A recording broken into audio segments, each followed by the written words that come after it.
Welcome back. Welcome back to a little bit of history for not just the boys, but for everybody else. A little bit of history for people who, I guess, enjoy this bit of strange sense of humor. And you've been actively choosing to learn something to better your life and understanding of the world at large and how you fit into it. So good on you, because as Michael Crichton used to say, it's if you don't understand history, you don't know that you're a leaf that's part of a wider tree. You have to understand and situate yourself in the context to be able to move forward in a positive way to affect change in your life. And that's what at least that's what I would like my community to be doing, is moving forward and creating positive change in the world. And I think that history is one of the bedrock of doing that, is understanding how change, that's what history is, it's cause and effect and change. So understanding how change is perpetuated in the world and how we can be a force of positive and good change in the world. Because after all, knowledge is power. I mean, true power is power, but you have to know how to use power for good. And that's where knowledge comes in. Because as a nice Ayn Rand quote, money will not purchase happiness for the man who has no concept of what he wants. Money will not give him a code of values if he's evaded the knowledge of what to value, and it will not provide him with a sense of purpose if he's evaded the choice of what to seek. Money will not buy intelligence for the fool, or admiration for the coward, or respect for the incompetent. And I think power and knowledge is the same. Power will not purchase happiness, will not purchase a code of values for you, will not purchase you respect. It will not purchase you admiration or intelligence. Those are all things that you have to earn, and they have to be earned in their own right. So, all right, enough about airy-fairy fucking farty quotes from the 20th century. Even though I'm a big quote guy here. Big quote guy. But it's time to get into it. As we do here on this channel, we fucking get into it. Might make some branded t-shirts with that. Just, it's time to get into it. World War One, that's where we're at. I'm glad that last week was kind of a mega episode. I have no idea how long on a weekly basis these will be, but that was everything that we needed to really know to situate ourselves in the American, I guess, hegemonic period that we're in now. So World War One, the war to end all wars. Fucking psych, bro, right? Yeah, not.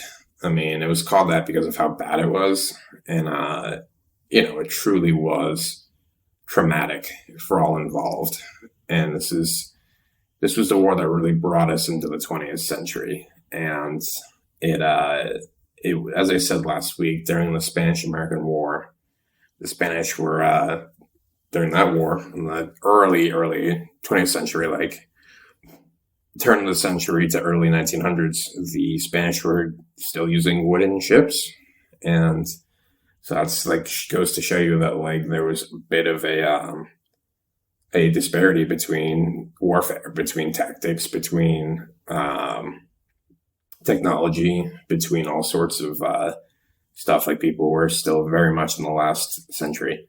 And while the more powerful nations like the US had upgraded their tech, like, as we say, coal battleships or the Mauser rifles, like we talked about briefly with Germany, everyone's tactics were still very archaic. Like I said, with the Battle of San Juan Hill and Teddy Roosevelt, it was very much Rough Riders, like on horses, and just men on foot and just running up the hill to try to take the artillery.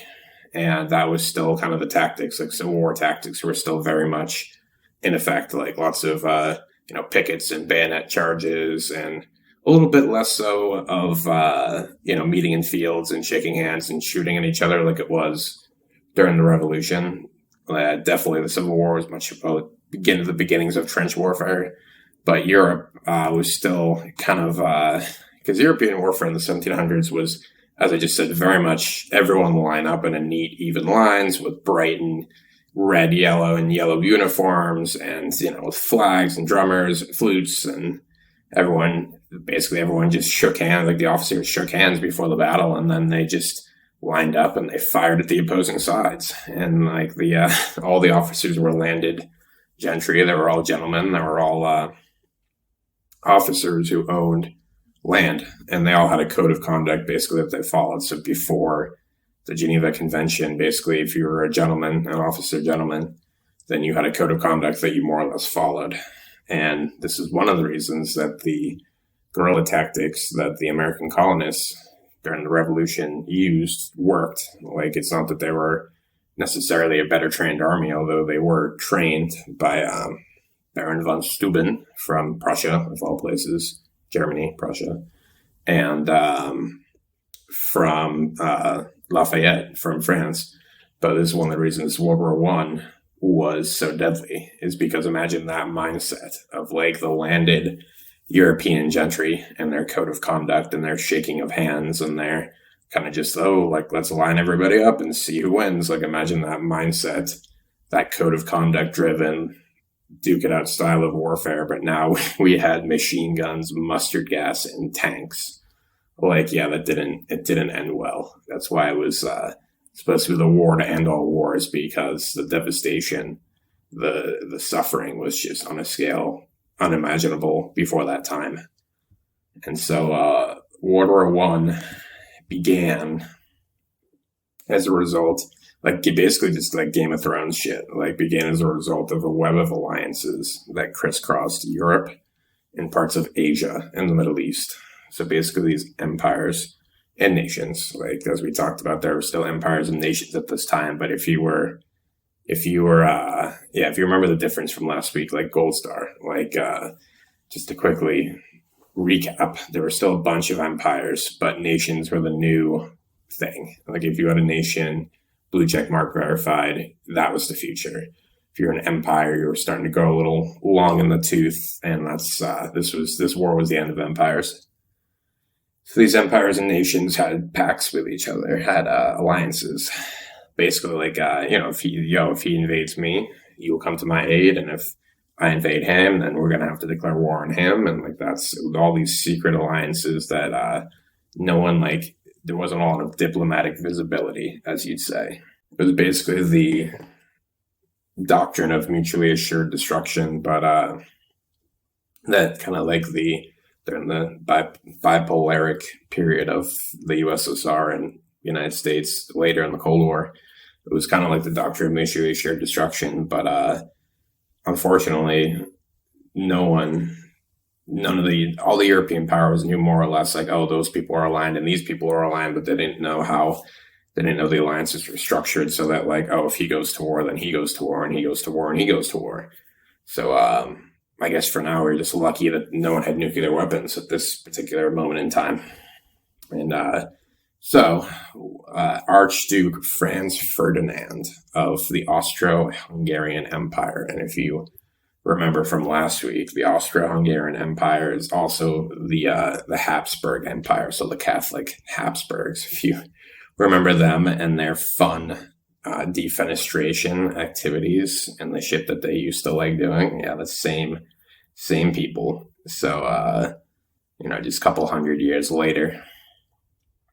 So when Franz Ferdinand was assassinated by Gavrilo Princip, and I won't go too deep into like the back and forth. Basically, just Austria-Hungary and Serbia were just beefing over borders. What else? And I mean, it's much more complicated than that. Like, I would direct you if you want to know more about the actual catalysts of Serbia and Austria-Hungary and Gavrilo Princip and all that cool stuff. There's a lot of cool history, so I'd urge you to check out the sources on that. But just for the purposes of this channel, so he was Archduke Franz Ferdinand. Austria-Hungary was assassinated by Gavrilo Princip, and it sent off a chain reaction where I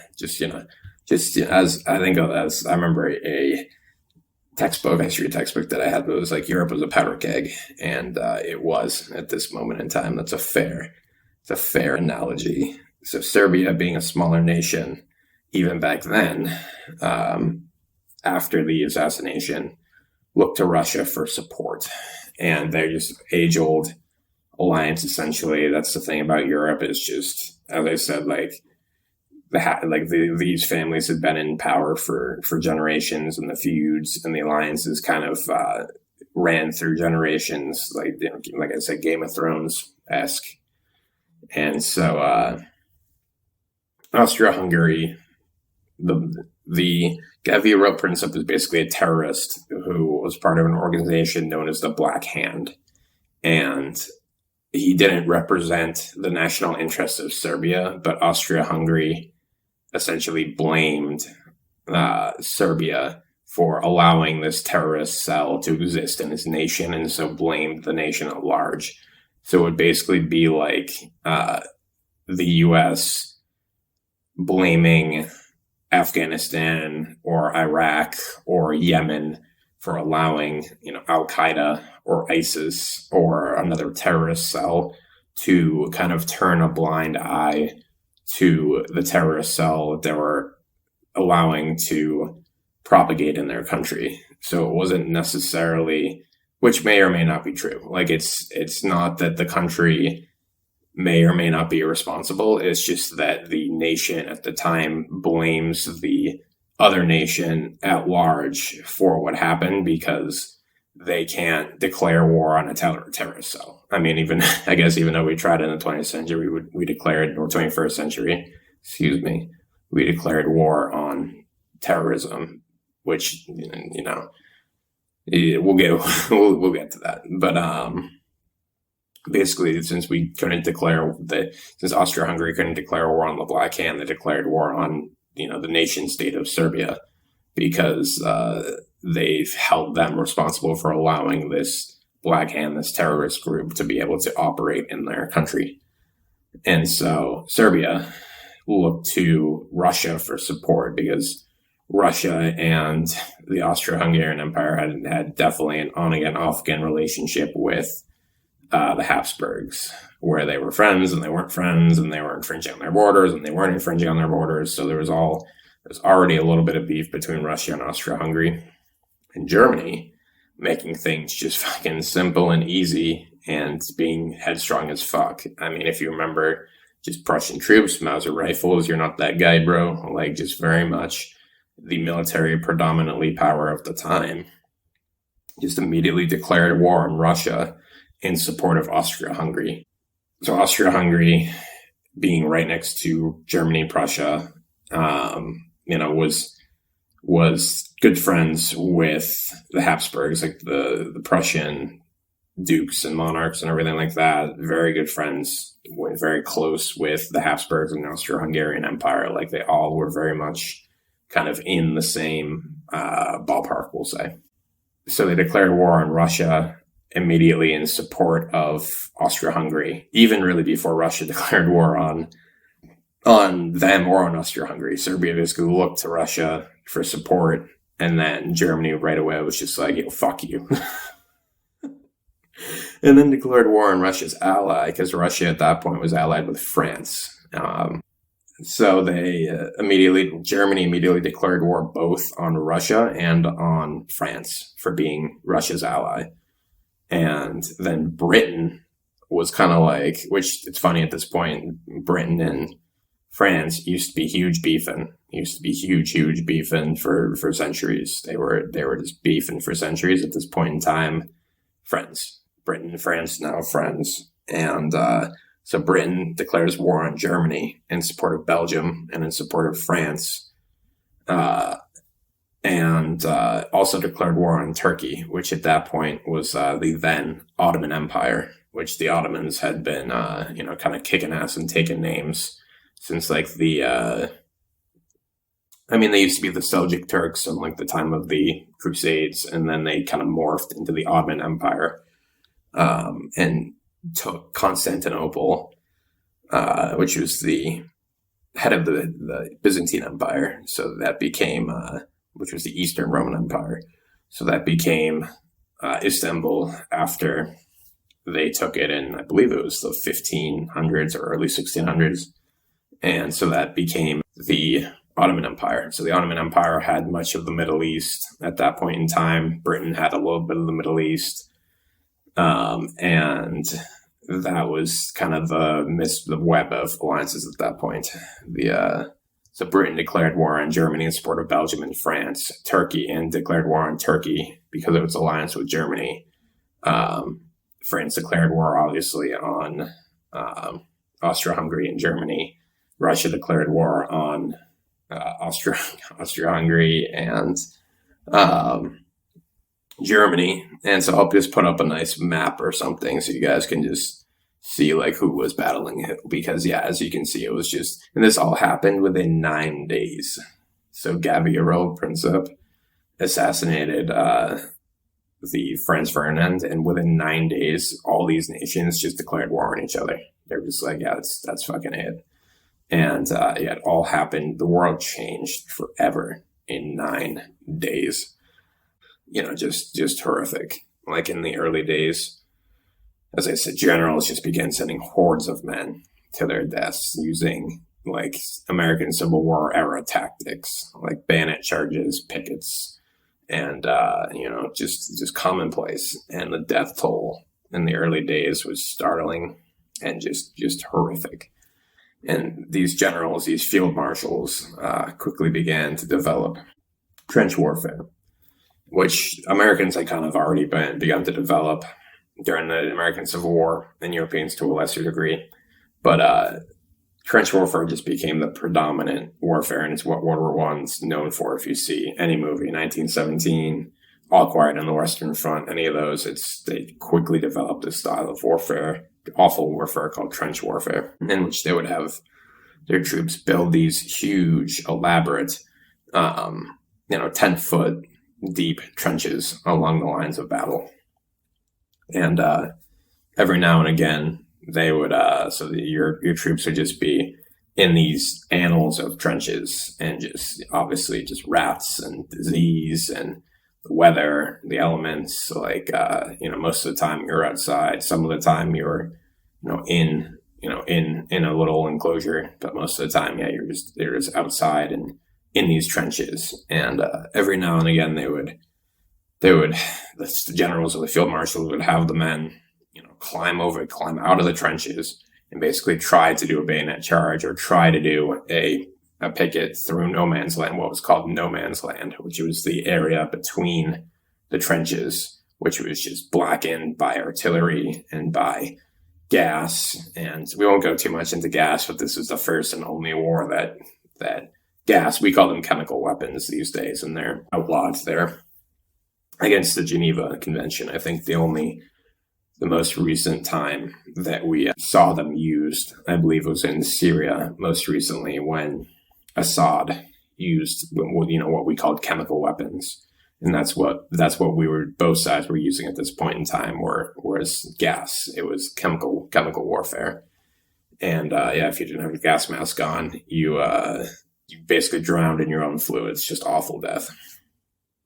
So you basically tried to jump over the top and just sprint and avoid machine guns and avoid gas. And sometimes you just had enough men that you could get to the enemy's trench. And then if you got to the enemy's trench, you had some hand-to-hand combat with the bayonets, with knives, with shovels, with entrenchment tools, with rifles. And so if you succeeded, then the lines of battle would move back a bit. And if you failed in this charge, hundreds would just lay dead in no man's land, and the lines wouldn't move at all. And that's how the war more or less was. Like, it was just, you would stay in the same place for weeks, sometimes months on end, seeing little to no progress. And every now and then you'd just be asked to jump over the top. And I guess what's worse is if an army, be they French or be they British or be they German, because that's where most of the fighting occurred, which the Russians were fighting on the Eastern Front. But once again, they had their own issues, which we can discuss. We'll probably discuss that in next week's episode, is their involvement and how they got involved in World War II. If they failed, like these pickets, there would just be hundreds dead in no man's land. But if they succeeded, then usually the retreating army would leave booby traps, like grenades, bombs, waiting for them in these trenches. So when the unsuspecting men would move into their new home, basically this trench that was dug for them by the enemy, there would be these grenade. The most common way was like grenades, bombs, tripwires, that would, you sit down on a crate or something, exhausted after, terrified, full of adrenaline, and then you would just blow up, like, because there would just be a tripwire or a grenade. And so fun stuff. So yeah, once again, if you're bitching because your company is like making you come back into the office after the pandemic or something, and like you were really enjoying your hybrid schedule, like put it in perspective, at least you weren't called up to serve in the military and during this time period, and you had to fucking charge through no man's land and possibly get blown up on a booby trap on a tripwire when you just wanted to sit down, like and we didn't even know what PTSD was back then. We just called it shell shock. We were like, oh yeah, that dude's just a little shell shocked. Yeah, that dude just suffered tremendous trauma. He's just a little shell shocked. It's fine. Like, so yeah, maybe as we go into this new year, count your blessings a little bit. The more you can exist in a state of gratitude, the more that you're just winning here in life. So the most common way, this is a fun fact, and this is one of the deep ironies that you find in history. You find a lot of these just deep ironies. The most common way that messages were delivered between trenches on the same side. So like the Germans on the same side, the German trenches, the French trenches, the British trenches, they had to deliver messages. And so oftentimes if a major or a high up officer was in a trench, then there would be a telegram. But oftentimes there would be, one telegram machine, or it would be just with his trench, and there'd be a whole bunch of different trenches. And so he'd have to coordinate his attack with the other trenches that wouldn't have as many or as high ranking officers. And so messengers would run between trenches. And there were, we had snipers at that point in time. So you'd have men who would have to run, not necessarily through no man's land, but definitely through just out of the trenches. And so you'd have snipers who would see these messengers and would try to take them out. So they would, this is just so they could be on the same page with the other officers about when they were planning on quote unquote going over the top. Because like I said, the only chance you had of gaining ground and taking a trench is if you just had enough people, frankly. And so you needed to get everyone on the same page for when it was time to go over the top and go try to take the other trench. This messenger job was kind of one of the most dangerous jobs in the military, probably in history. Because like I said, it wasn't like you could even hide in the thick of things. At least when you're going over the top, it was kind of just a game of chance. You could just have to sprint and hope for the best. But at this point in time, it was just you were just running between trenches and just praying you didn't get shot. And there was a little bohemian corporal who had this job in the German military. Can you guess who? Is a little known man by the name of Adolf Hitler. We'll get to him next episode. He's just a fashion and fascist icon, and just a little mustache. He had a great spring lederhosen collection. If you've seen his collection, you've seen that picture of him. And isn't it crazy that he had this job? He had the most dangerous job in World War I, where he was running messages between German trenches, and yet, everyone says, I'd go back and kill Hitler as a baby. And it's bro, there were so many chances for Hitler just to be fucking taken out, and he just didn't. And it's one of the ironies in history. It begins in 1914, and the U.S. is very happy to stay out of it for now. They've already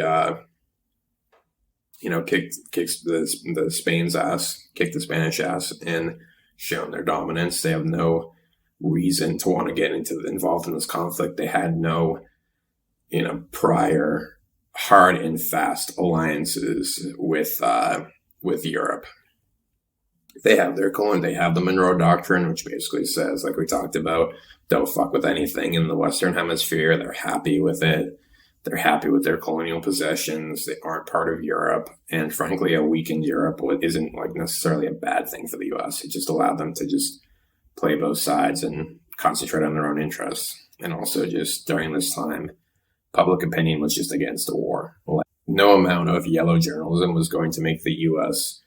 want to be part of that shit show. Like, the U.S. saw what was going on and was like, yeah, no, I'm okay. I'm okay. And especially when they were young men, we'd have to send. Like, it was like we'd have to commit to this conflict. And so what happened? How did we get involved? Two things. Germany, OU. They didn't think we were that guy.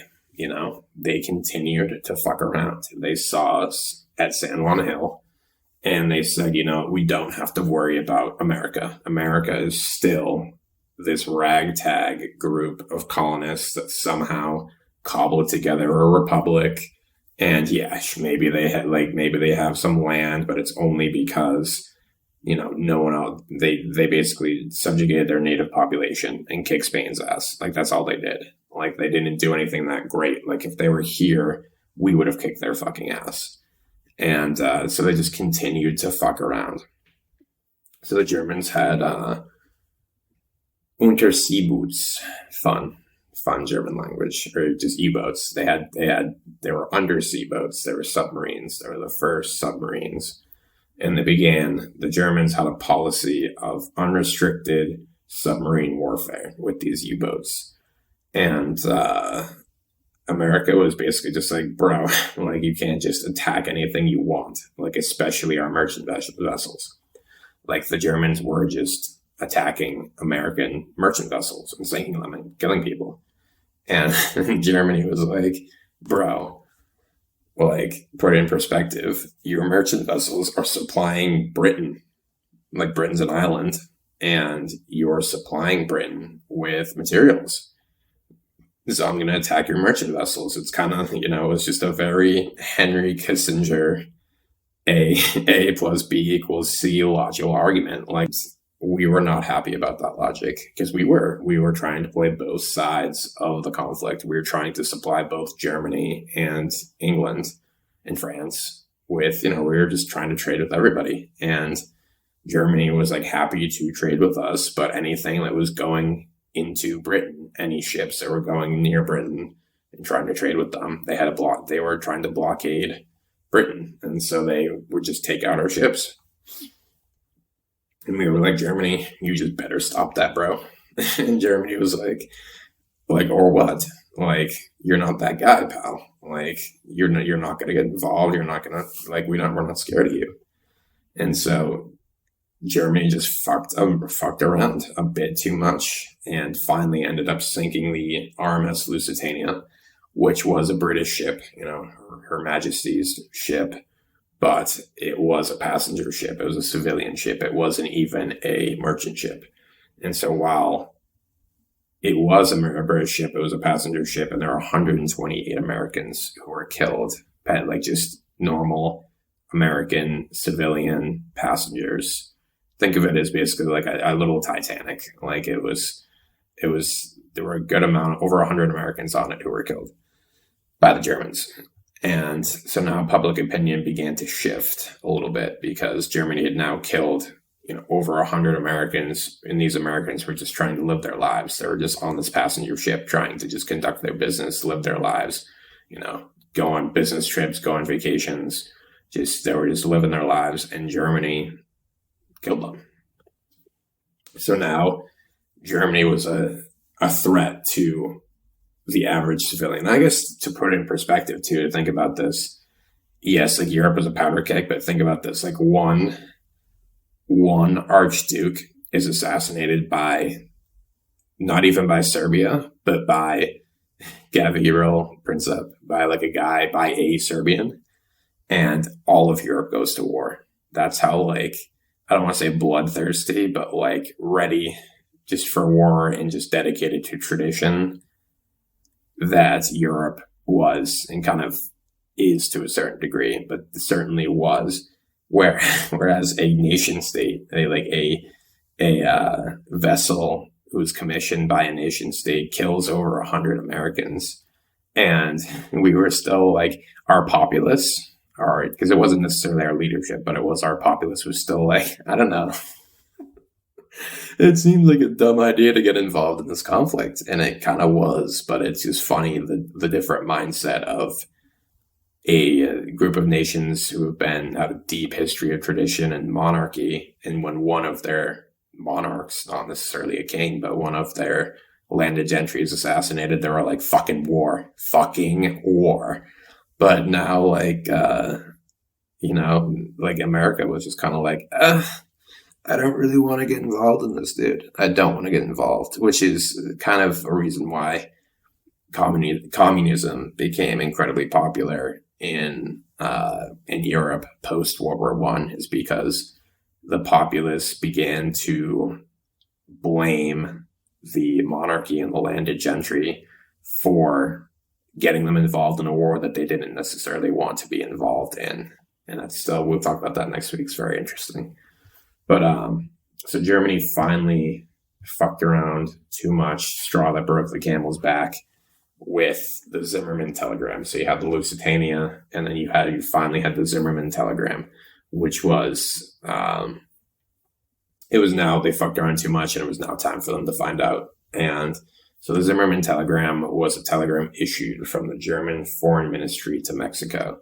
So the German Secretary of State, the Secretary of Foreign Ministry, asked Mexico, sent a telegram to Mexico, to Mexico's foreign ministry, and said, if you attack the U.S. from the south, we want you to join the war on our side, and we want you to sneak attack the U.S. from the southern border. And if you do so, we'll make part of the surrender negotiations that the U.S. cedes back that they took during the Mexican-American War. And if you happen to take any more land while you're attacking them, then we'll make sure that you get everything and more as part of the surrender negotiations. So at this point, the U.S. is not even involved in the war yet, but Germany sinks the Lusitania and then sends this telegram basically to the Mexicans saying, we want you to sneak attack America, so the United States, so they can't get involved in this conflict. And then if you do, we'll make sure that you get everything that you deserve and more.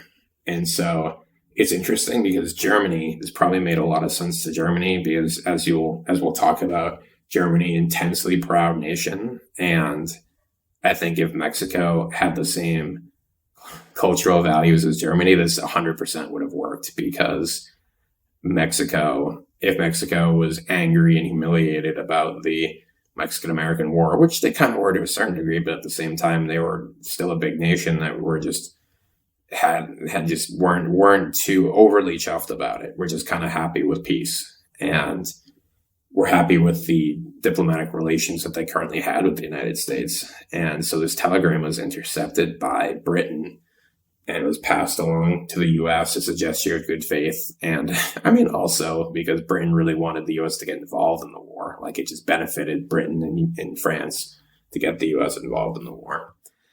And so Mexico, when it heard the news, Mexico didn't get the telegram, but Mexico, the U.S. basically, Germany knew about it, Britain knew about it, now the U.S. knew about it, and the U.S. was like, Mexico, what do you know about this? And Mexico was like, dude, nothing. I don't want any of that smoke.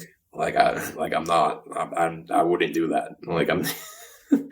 And so Mexico was just like, I would never do that. I'm not interested in that. And so, but at this point, the U.S. was like, all right, we basically just tried to get snaked by Germany, and so we need to take them out. They're killing our civilians. They're trying to attack us on our homeland. We need to take them out. And so, all right, are you guys ready for some fire alliteration? World War I was vastly important to shaping the world that we live in today, but it was really just the midwife of modernity, as the monarchical traditions that we had dominated the world since the end of the Roman Empire made way for the neoliberal world we live in today. Bit of a mouthful, basically what it means. It's just World War One is when we had empires and we had nation states. Now we had monarchs. Now we really were making way for things like, neoliberalism and which is what it's the dominant ideology today is neoliberalism. There's different types, but even throughout the 20th century, like technically you could argue that socialism and communism were just like social neoliberalism. But that like monarchs and empires really just ended after World War One. And so that's kind of the whole fallout of World War One. Is that's like empires and monarchs really just that all just ended after World War One. That was that as a tradition that just ended. But so how did the war end? So the U.S. joined the war in 1917, and we did what we do best, which is we puff out our chests and we sing really loudly. Like in Vietnam, we had the helicopters and we played Flight of the Valkyries. Like, this is what we showed up, and we had this song that was like, over there, send the word, over there, the Yanks are coming, the Yanks are coming, the Yanks are coming, and we won't come back till it's over there. And like, this was like one of our many, it became famous, but this is one of the famous songs to rally our boys, but also rally the British and French, because at this point, the British and the French were just British, French, and Germans had just been doing this trench warfare for years, and they were a bit tuckered out, dude. They were a bit tuckered out, and no one wanted to surrender, but they were just broken. And so when the U.S., we're Americans. This is like what we show up to do is be, loud. As you would, like, most foreign tourists say, like, what do you notice the most about American tourists? It's like they're just loud. They just show up to a place, they just kind of take it over. They're just loud, and they're just kind of a little bit arrogant. But when you have three nations who are basically just duking it out, and they're just all a little bit broken, when you have one nation show up and basically say, we're here to fuck shit up, we're on this side, and we're gonna win, like, then that was one of the turning points of the Germans were just like, we can't compete with these people. Like, even if we do have Mauser rifles, and even if we do have this, amazing military, it's been battered. And now we just have these buffoons essentially who are showing up, and we weren't buffoons, but that's how they saw us. Like, but just showing up and just like, oh yeah, we're going to fuck your day up. We're going to fuck your day up. And they just couldn't hack it. The civilian populations were not going to allow it to continue. And which really was what the end of it was. The civilian populations of Germany and Austro-Hungarian Empire were not just going to allow this conflict to continue. Like, they were just like, what's the point? Like, we haven't gained anything. What's the point? By the fall, we joined in 1917. By the fall of 1918, bolstered by these new American forces, it just became clear that the Allies were just going to win the war. Like, even if it could have dragged on for years, but like I said, the civilian populations were just not going to allow that to happen. And so Bulgaria was the first to surrender, followed by Turkey, the Ottoman Empire. So that brought the 7-century-long Ottoman Empire to an end. Like, the Ottoman Empire collapsed after that. Not necessarily collapsed, like it was during the peace negotiations. We allowed them to keep Turkey, keep like the borders that would become Turkey, but all of their colonial possessions and all of the nations that they had in their empire would be free. We made them free, all of their possessions and all of their nations. So basically, yes, the Ottoman Empire, Turkey became a nation state, and the Ottoman Empire ceased to exist.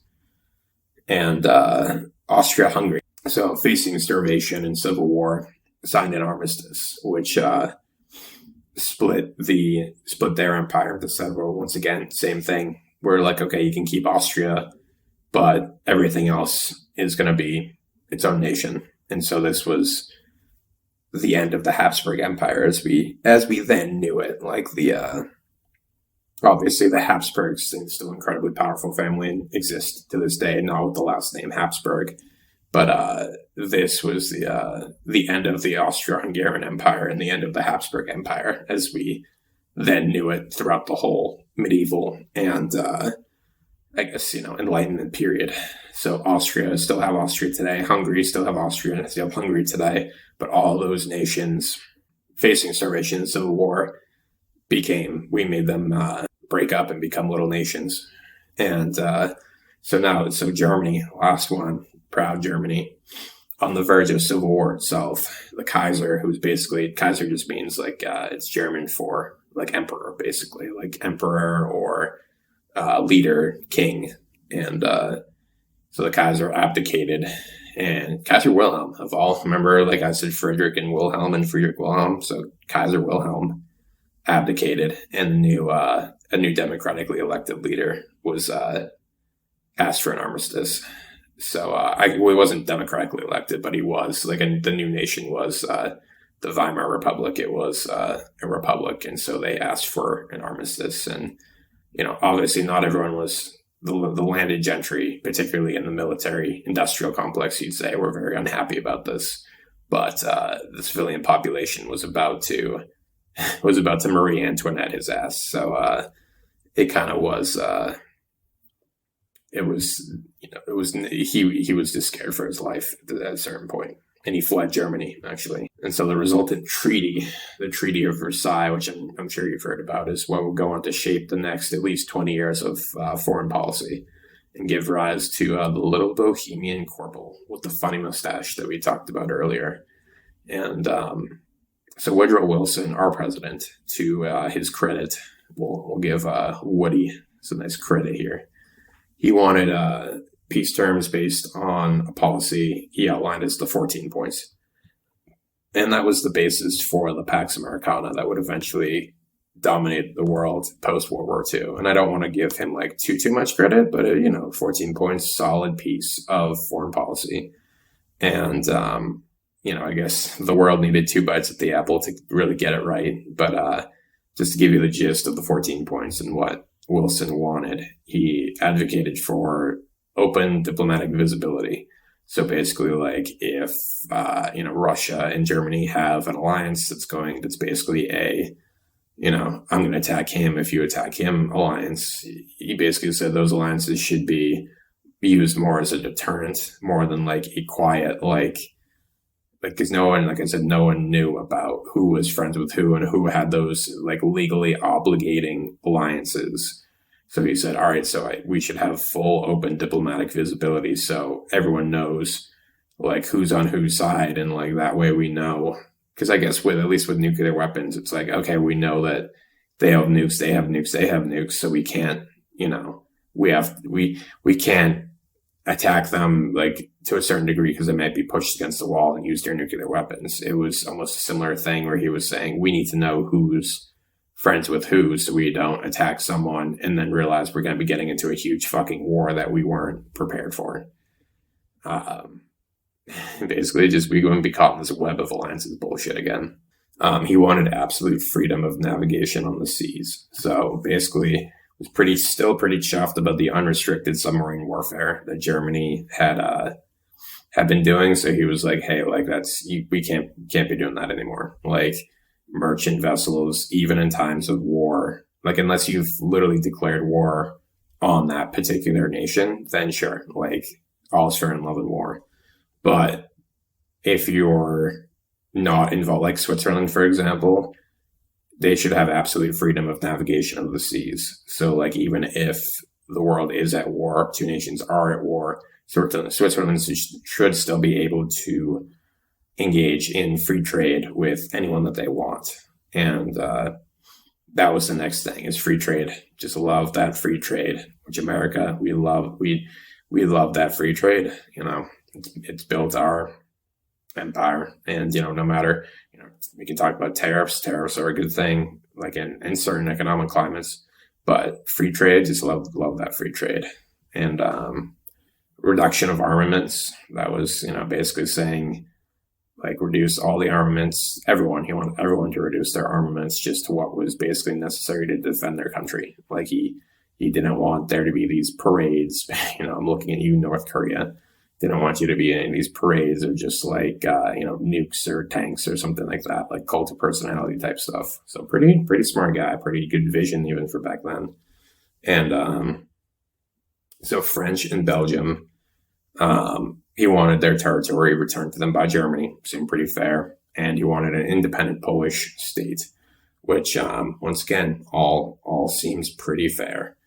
Like the only issue was there was only about 116,000 Americans that died in World War One, and only about half that number was even in combat. Like I was saying, sickness, disease, just exposure, being in trenches, all of that contributed to soldiers dying, and so only 50% of that, like 50,000 in change. Soldiers died in combat for the Americans, which is still a huge number. But the British, in contrast, lost over 800,000 men during, and that's just combatants. Like that's just young men. Like there were hundreds of thousands more civilians and just non-combatants that died as well. But just when we're talking about young men combatants, 800,000. More than 800,000 died, which is roughly then 6% of the male population of Britain died. And we're not even talking about casualties either. These are just absolutely just dead. And we're not even talking about just people who were maimed, whether it was arms, legs, exposed to tear gas, PTSD, like that number is probably just in the millions. But so the British and French were pretty chuffed about that, and they hadn't done their meditation that morning. They hadn't had their acai bowls. They were really upset because Germany kind of had. Germany was the one, because obviously, Austria-Hungary blamed Serbia for the conflict. And that was going to be a big conflagration. And then Serbia then looked to Russia for support, but no one had really declared war on anyone yet. There was just a lot of saber rattling. Like there was just a lot of like basically two dudes like getting in each other's faces, like saying, I'm going to fuck you up. I'm going to fuck you up. I'm going to fuck you up. And then Germany was the one who basically in the bar who was just ready for a fight. And stood up and was like, I declare war, I declare war on you, I declare war on you, I declare war on you. And so Britain and France that morning, the Treaty of Versailles was much more like they had done cocaine that morning instead of smoked a little bit of weed. Like they were very much ready to punish Germany. And so and also as Germany had been their main enemy during the war. Like yes, Austria-Hungary obviously was fighting, but Germany was the preeminent military in the world, and they were the one who wanted to take. Germany was using it as an excuse to take French and Belgian territory, like the Alsace-Lorraine. Germany, as much as they were like, oh, we're doing it to support Russia, or or support not Russia, and do it to support like Austria-Hungary. They really just wanted territory too. So the treaty asserted that Germany had to accept full blame and responsibility for starting the war. And they would have to entirely disarm themselves and would have to surrender all their overseas colonies. And they would have to pay. So once again, all their colonial possessions have to surrender it. They would have to entirely disarm themselves. So their Air Force, their Navy, and their proud Prussian army, their army that was the best in the world, that was basically part of their identity, their national identity, they would have to get rid of. And they would have to get rid of all their overseas colonies, surrender them. And they would have to, this is kind of the worst part, pay Britain and France reparations to repair their nations, which an ungodly amount of money. Like, because they had, invaded Britain and France and wreaked all this havoc, and Britain and France were like, hey, we only got involved in the war because you declared war on us. So you're going to have to pay for our repairs. So I guess once again, logically, it kind of follows to be like you declared war on us, like you should pay us for the havoc that you've caused. It's almost like tort law. Like if you cause me pain and suffering, and it's agreed that you caused me pain and suffering, you should be the one to compensate me. And once again, Wilson probably with a little bit more vision, but also the U.S. pretty unscathed by the conflict, was kind of wanted to have a conflict that would leave more people happy, so this wouldn't happen again. Whereas Britain and France were much more like, no, logically, like, Germany, fuck yourself. This is what you're going to do. And if you remember, so Germany, best military in the world, put to shame. It was, and once again, not necessarily because they were inadequate or failed, but because just the populace was not going to have it anymore.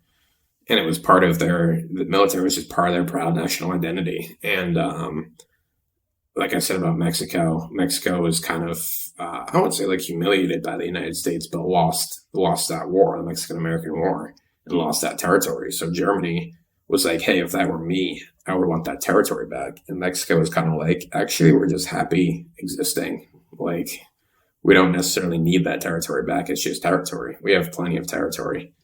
And so Germany didn't understand that, because it's part of the German national cultural identity to want more territory, more land, more power. And they want a proud, strong military. And so what Britain and France basically decided to do to Germany, decided that Germany was just an out of control, steamed up bull who had wreaked havoc in their respective china shops. And now they had to be gelded, have all their cows taken away, and have to pay to repair the china shop. And so at the end of World War I, we had peace, but we had bitterness that left. It was a very uneasy peace, and the cycle of violence, the whole thing about the cycle of violence is it can only be stopped really if one person, or in this case, nation, decides that it's time for it to stop. Like the cycle of violence, like if you attack me and I get angry and I get resentful and I attack you, then you get angry and resentful because you feel you're being treated unfairly, and then you attack me, and then I feel that I'm being treated unfairly, and it's kind of what's going on in Russia and Ukraine right now.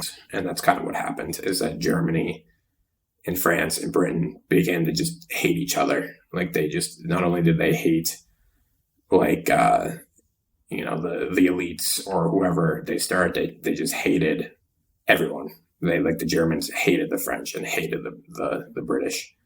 And so Britain and France at this point in time woke up and chose violence. And in response to Germany waking up and choosing violence in 1914. And so I guess it's also important here, since we're talking about Pax Americana and America and how we got to where we are. It's important to note at this time that we're still in a period of time that's kind of referred to as the Pax Britannica, which, once again, great Latin phrase here. The sun never sets on the British Empire and all that jazz. And this is one of the last blows to the Pax Britannica, because it was, even though it's understandable, it was kind of a show of poor leadership that eventually led to the last nail being drilled into the coffin of the Pax Britannica, which paved the way for American ascendancy in the Pax Americana. Because even though it's understandable, great leaders do things that define centuries if you're in that position. And unfortunately, this show of British leadership defined the 20th century not for the good. It was kind of a short-sighted decision. It was a short-sighted decision based on emotion. And when you're dealing with millions of people and nations and decisions on this scale, I think you really have to look at the broader, kind of where I was talking about with Lincoln last week in the counterfactual reconstruction. If he wanted to repair a broken nation and not put salt in the wound. And unfortunately, this was kind of the Andrew Johnson reconstruction of Europe, which was, we're going to make it really hard for them to integrate and to have good relations with us. We're going to make sure that they pay reparations to us for the pain and suffering that we've caused.